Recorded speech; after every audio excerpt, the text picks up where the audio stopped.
Sa isang mundong puno ng pagsubok at kahirapan, may mga ordinaryong tao na piniling maging liwanag sa dilim. Hindi sila artista, hindi sila politiko, ngunit sa bawat araw, binabago nila ang buhay ng libu-libong Pilipino, gamit lang ang kamera, malasakit, at puso. Kilalanin ang top 3 charity vloggers ng Pilipinas, na hindi lang nagba-vlog, kundi tunay na naglilingkod. Si Tekram, ang tahimik pero totoo sa kanyang malasakit. Si Tekram, na ang tunay na pangalan ay Ramil Manal Astes, ay isang kilalang charity vlogger sa YouTube na tahimik ngunit epektibong kumikilos upang makatulong sa mga mahihirap at kapos-palad. Kilala siya sa kanyang simple ngunit taos-pusong content, kung saan makikita ang tunay na kalagayan ng mga nangangailangan at kung paano niya ito tinutugunan, hindi para sa papuri, kundi para magbigay pag-asa. Ang kanyang YouTube channel ay hindi puno ng dramatic effects o viral challenges, kundi punong-puno ng realidad, kabutihan, at malasakit. Mula sa mga kalye hanggang sa pinakasulok ng lipunan, dala niya ang layuning magpagaan ng buhay ng iba sa abot ng kanyang makakaya. Isa sa mga pinakatumatak na kwento ni Tekram ay ang tungkol kay Dave, isang batang nagtrabaho bilang porter sa Divisoria. Sa murang edad, si Dave ay nagsikap upang mabuhay sa gitna ng kahirapan. Ngunit matapos siyang makilala ni Tekram, nagbago ang kanyang mundo. Tinulungan siya hindi lang sa pagkain at pansamantalang tulong, kundi inampan siya ni Tekram at binigyan ng isang bagong pamilya. Isa ito sa pinakamatapang na hakbang ng isang vlogger, hindi lamang tumulong sa likod ng kamera, kundi inako ang buong responsibilidad sa isang bata upang bigyan ito ng kinabukasan. Maliban kay Dave, marami pang natulungan si Tekram tulad ni Tatang Freddy, isang matandang palaboy na palaging may dalang papel at ballpen at nagpanggap minsan na abogado. Sa halip na talikuran, kinausap siya ni Tekram ng may respeto at malasakit, at sa tulong ng kanyang video, natunton at naibalik si Tatang sa kanyang pamilya. Isa pa sa mga natulungan ay ang pamilya ni Nanay Mylene, na nabigyan ng maliit na tindahan bilang kabuhayan. Bagamat nagkaproblema sa pamamalakad ng tindahan, hindi nawalan ng pag-asa si Tekram at binigyan silang muli ng ikalawang pagkakataon, patunay ng kanyang malasakit at pag-unawa sa kahinaan ng tao. Pagdating sa social media performance, si Tekram ay mayroong matatag na subscribers at malakas na engagement, ngunit hindi ito ang kanyang inuuna. Ayon sa ilang ulat, siya ay may kita na umaabot sa pagitan ng $12,000 hanggang $139,000 kada buwan mula sa kanyang channel, at ginagamit niya ito hindi para sa luho, kundi para i-reinvest sa pagtulong sa iba. Hindi rin siya dumedepende sa malalaking sponsor, karamihan ng kanyang ginagawa ay sariling diskarte at gastos. Isa rin sa mga nagpapakilala kay Tekram ay ang kanyang pagiging pribado at hindi mahilig sa eksena. Hindi siya palasigaw sa camera, hindi rin siya mahilig sa matinding emosyon para lang sa views. Bagkus, binibigyang diin niya ang katahimikan ng paglingap at ang respeto sa mga tinutulungan. Para sa kanya, ang pagtulong ay hindi dapat isinisigaw, kundi isinasabuhay. Sa kabuuan, si Tekram ay isang huwarang vlogger na nagpapakita na hindi kailangang sumigaw upang marinig, at hindi kailangang sikat upang makagawa ng pagbabago. Isa siyang paalala sa atin na ang tunay na content ay hindi palaging para sa entertainment, kundi maaaring maging daan ng pag-asa, pagbangon, at pagmamalasakit. Sa bawat video niya, pinaparamdam niya na ang kabutihan ay hindi naluluma, hindi nawawala, basta may taong handang kumilos. Si Val Rab Matubang, mas kilala sa kanyang YouTube channel na Kalingap Rab, ay isang prominenteng charity vlogger na naglunsad ng sarili niyang misyon noong December 8, 2019. Mula sa simpleng lifestyle content, unti-unti siyang nakilala dahil sa masigasig niyang pagtulong sa mga mahihirap, matatanda, at senior citizens sa iba't ibang sulok ng Pilipinas. Sa kasalukuyan, umabot na siya ng humigit kumulang 3.47 hanggang 3.5 million subscribers, hindi bababa sa 1.28 billion views, at may napakataas na rate ng engagement, humigit kumulang 9 hanggang 10%. Dahil dito, tinatayang ang kanyang buwanang kita ay nasa $12,300 hanggang $138,800 ayon sa VDEC at Social Blade. Tunay na nakakaantig ang kanyang mga vlog. Kadalasan, kasama niya sa kanyang mga aktibidad ang pamimigay ng mga bahay sa mahihirap, umabot na ito sa 200 bahay, dagdag na pera, groceries, at medicinal na tulong. Isa pang natatanging kwento ay ang pagbawi niya sa isang taong grasa, sa Bicol na matagal nang hinahanap ng pamilya, at nagawa nilang magsama ng reuniting matapos mapansin siya ni Rob habang naglalakad sa kalsada.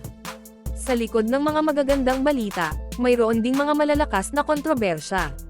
Maraming netizens ang nag-aakusa na ginagamit niya ang salitang poverty porn o ang pagpapakita ng hirap ng buhay ng iba para lamang sa views. Nagugat ang isyu sa tila pagpa-love team ni Rob sa ilang babaeng tumutulungan, kung saan may nasabing minor na naproseso ng team bilang bahagi ng content.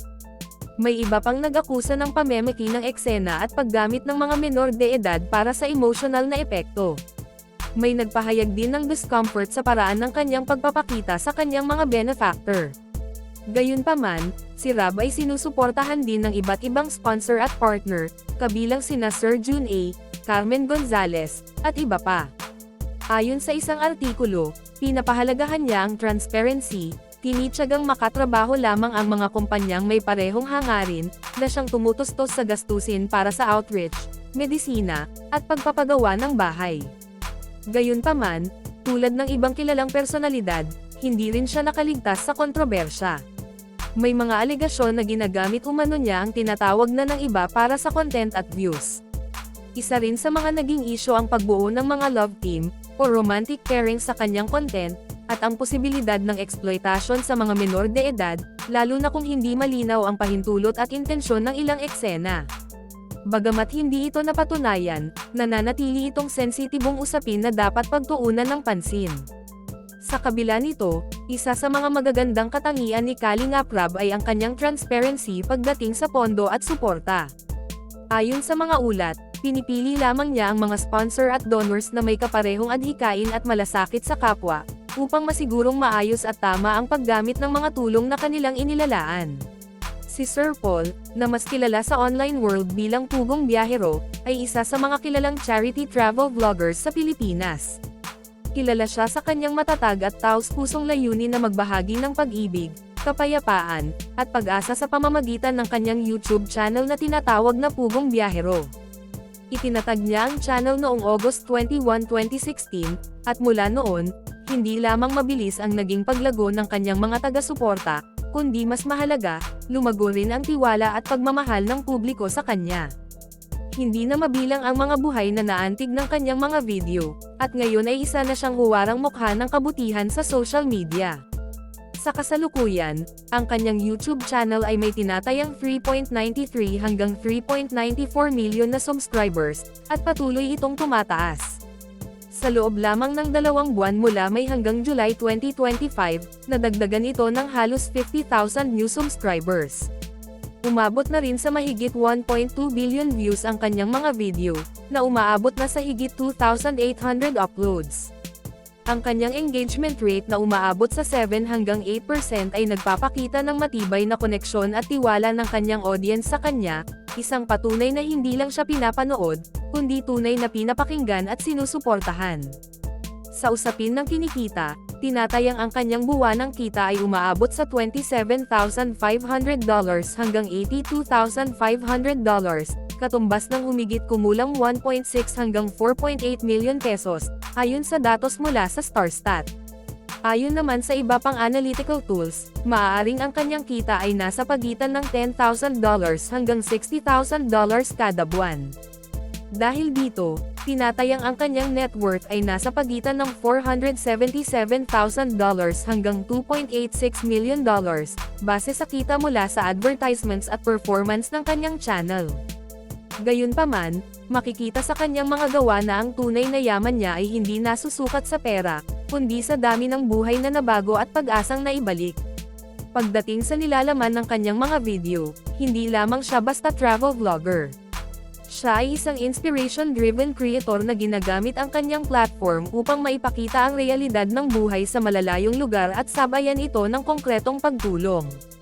Ang bawat video niya ay puno ng emosyon, pagmamalasakit, at charity. Halimbawa, sa video niyang may pamagat na, "Grabe Nanay Lorna pupunta ng Amerika," na umani ng 3,066 views, at "Di ko napigilan ang pagluha. Mabuti at ako'y dumating, gutom na sila," na may 1.6 million views, malinaw na nararamdaman ng mga viewers ang bigat at lalim ng bawat kwento. Sa halip na puro scenery at adventure, tumutok siya sa puso ng mga taong kanyang tinutulungan, kanilang sakit, pangarap, at pagbangon. Hindi nakapagtatakang patuloy ang paglago ng kanyang channel. Nitong July 2, 2025, pumalo na sa 3.94 million ang kanyang subscribers, at nitong July 6, nakapag-upload siya ng 3 panibagong video. Ipinapakita nito na hindi siya tumitigil sa kanyang layunin, sa kabila ng tagumpay na natamo. Ang isa sa mga dahilan kung bakit naiiba si Pugong Biyahero sa iba ay dahil itinuturing niya ang pagtulong bilang kanyang misyon. Ang bawat video ay hindi lang content para sa views, kundi totoong kwento ng buhay at kabayanihan. Bukod pa rito, pinahahalagahan niya ang transparency, ipinapakita niya kung paano ginagamit ang donasyon at tulong mula sa kanyang mga taga-suporta. Naroon din ang real impact ng kanyang misyon, mula sa pagbibigay ng scholarship sa mga bata, pagpapatayo ng bahay, pamimigay ng pagkain, hanggang sa pagbibigay ng medikal na tulong sa mga taong nasa liblib na lugar. At higit sa lahat, hindi niya ito ginagawa mag-isa. Kasama niya ang PB Team, isang grupo ng mga volunteer at kapwa vloggers na kaisa niya sa layuning maghatid ng kabutihan saan mang sulok ng bansa. Sa kabuuan, si Pugong Biyahero ay isang buhay na inspirasyon, isang taong gumamit ng kamera at internet hindi para sa kasikatan, kundi para maging instrumento ng Diyos sa pag-abot ng mga nangangailangan. Sa bawat kwento na kanyang inilalathala, lumalalim ang ating pananampalataya sa kabutihan ng tao.